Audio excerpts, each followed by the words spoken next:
Mesdames et messieurs, comme dans la vidéo précédente, nous allons continuer avec la différence entre l'ancienne et la nouvelle alliance. Alors, pour les commentaires sur l'ancienne alliance, l'ancienne alliance reposait sur la loi de Moïse ou sur le sacerdoce lévitique selon Hébreux 7, 11. L'espérance sur laquelle reposait la croyance du peuple Israël était de vivre longtemps et en abondance sur la terre. On ignorait l'existence du jugement dernier et de la vie éternelle. Ce qu'on prêchait le plus, c'était la crainte de Dieu au lieu de l'amour. Sachez que le peuple Israël était aussi appelé peuple juif à cause de la religion à laquelle il appartenait et qui était appelé le judaïsme. Cette religion se reposait sur l'enseignement de la loi de Moïse qu'on lisait chaque sabbat dans les synagogues. Ce n'était pas une religion contraire à la volonté de Dieu avant Jésus, et c'était la religion que Jésus lui-même avait trouvée en venant sur terre. Ses parents y étaient des adeptes. Et maintenant, pour l'explication de Matthieu 5, 17, en Matthieu 5, 17, il est dit: ne croyez pas que je sois venu abolir la loi ou les prophètes, je ne suis pas venu abolir, mais accomplir. Ici, il y a deux termes que nous devons souligner. Abolir qui signifie anéantir, briser, éliminer, détruire, et que accomplir signifie réaliser, achever, exécuter. Pour mieux comprendre le sens d'accomplir, allons en Luc 24, 44, là où il est dit: puis il leur dit tout. Telles sont bien les paroles que je vous ai dites quand j'étais encore avec vous. Il faut que s'accomplisse tout ce qui est écrit de moi dans la loi de Moïse, les prophètes et les psaumes. De ce fait, ce que voulait dire Jésus en Matthieu, il n'était pas venu anéantir la loi, mais plutôt tout ce qui était écrit sur lui dans la loi et dans les prophètes devrait s'accomplir en lui. Cela veut dire se réaliser. Ok? Maintenant, pour l'explication sur Matthieu 5, 17, en Matthieu 5, 18, il est dit: car je vous le dis en vérité, avant que ne passe le ciel et la terre, pas un nid, pas un point sur lit ne passera de la loi que tout ne soit réalisé. Alors réaliser qui signifie accompli. Si nous voulons donner une explication appropriée, nous pouvons dire que Jésus posait deux conditions qui aboutiraient à une modification de la loi.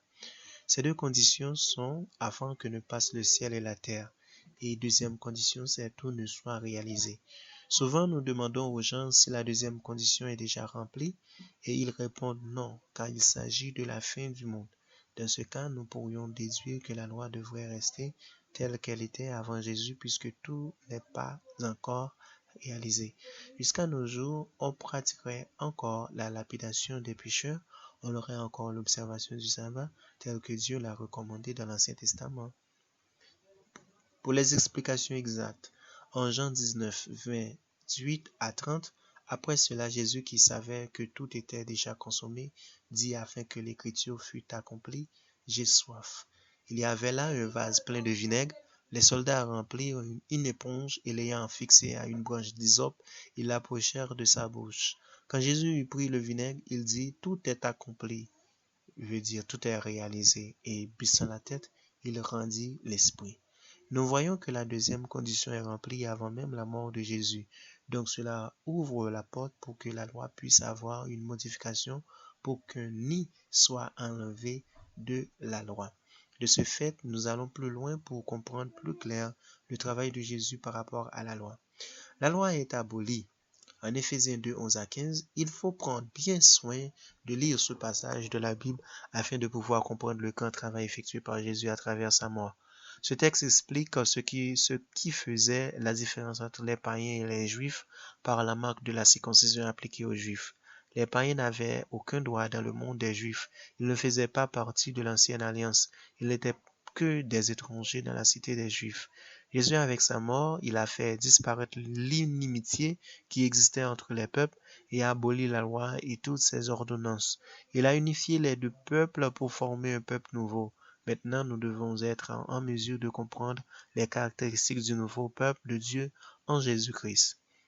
Est-ce que ce peuple-là doit toujours considérer la loi de l'ancienne alliance comme élément de pratique pour faire la volonté de Dieu?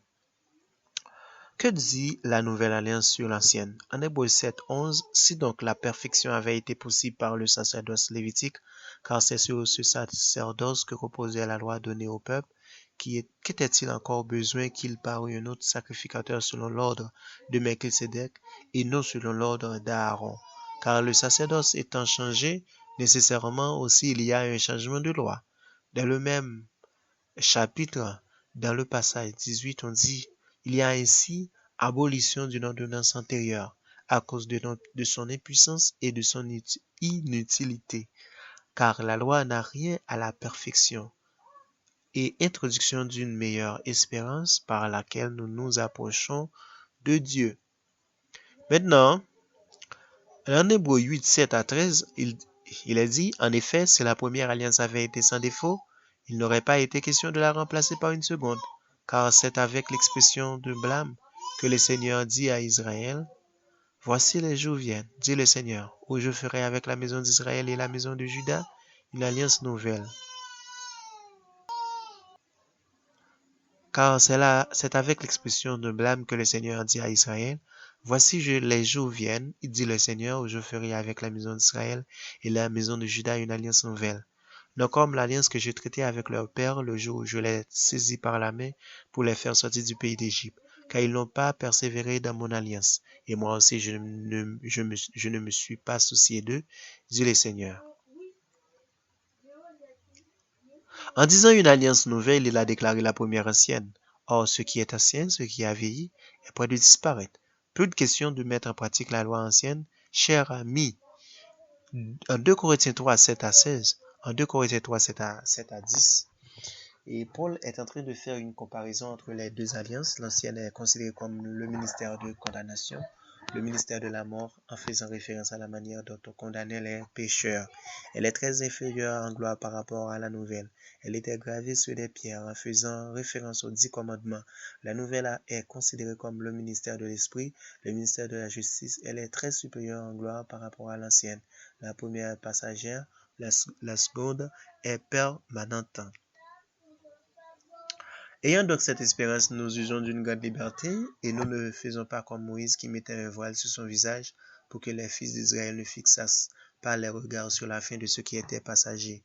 Mais ils sont devenus durs d'entendement car jusqu'à ce jour le même voile demeure quand ils font la lecture de l'Ancien Testament et ils ne se lèvent pas parce que c'est en Christ qu'il disparaît.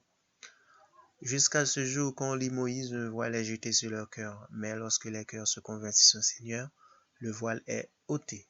Chers amis, vous devez comprendre maintenant que croire en Jésus ne veut pas dire croire dans la Bible pour y pratiquer tout ce qui est écrit, mais il s'agit de croire dans l'enseignement de Jésus et de ses apôtres, comme le dit Éphésiens 2:20 dans le Nouveau Testament. Non, arrêtez de pratiquer vos dîmes que vous trouvez en Malachie 3:10. Jésus n'était pas encore venu à cette époque de la loi. Arrêtez avec la présentation de vos enfants au Seigneur. Il ne vous le demande pas dans le Nouveau Testament. Arrêtez avec la construction de vos temples. Le Seigneur vous dit qu'il n'habite pas dans vos temples en Actes 7, 46 à 47. C'est le corps de celui qui croit en lui qui lui sert de temple selon Jean 14, 23 et 1 Corinthiens 3, 16. Arrêtez avec l'observation du sabbat. Le vrai sabbat n'est plus pour le corps charnel, mais c'est plutôt pour votre âme selon Matthieu 11, 28. Arrêtez avec votre croyance dans les 10 commandements. Regardez en Matthieu 5, à partir du passage 19. Vous verrez les nouveaux commandements enseignés par le Seigneur lui-même. Arrêtez de croire dans les fêtes comme les moissons, les Pentecôtes, les Pâques. Christ ne les recommande pas dans le Nouveau Testament. Regardez en Actes 15. Prenez soin de bien le lire. Vous verrez comment les apôtres combattaient l'idée d'imposition de la pratique de la loi ancienne aux disciples de Jésus. Des Juifs ont voulu que les païens nouveaux convertis se soient soumis à la loi, mais les apôtres ont refusé en recommandant seulement aux païens de ne pas consommer des animaux sacrifiés aux idoles, du sang, des animaux étouffés par les animaux impurs et de s'abstenir de l'impudicité. Arrêtez avec votre sacerdoce charnel à la manière des Lévites.